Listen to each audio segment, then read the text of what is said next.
In today's video, I'm going to teach you Xero Invoices how to create and send a quote.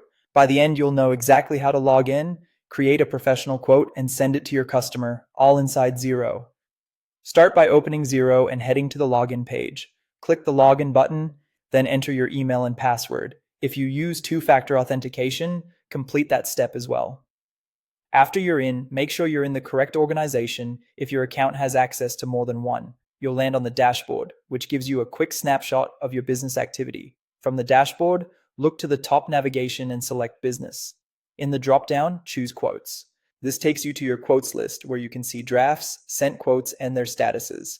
To create a new one, click New Quote. This opens a fresh quote form. Begin by adding your customer. If they're already in your contacts, start typing their name and select it. If they're new, you can add them on the spot with their basic details so it's saved for next time.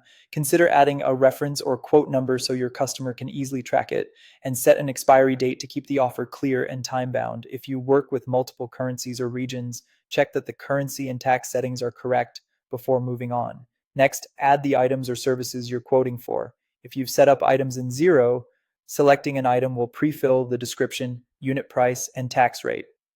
Otherwise, type in a clear description, enter the quantity, unit price, and choose the correct tax rate. You can add multiple lines, reorder them, and include discounts if needed. Use the description field to clarify scope, inclusions, or assumptions. This reduces back and forth later. Keep an eye on the totals at the bottom so everything adds up as expected. When your quote looks good, click Send.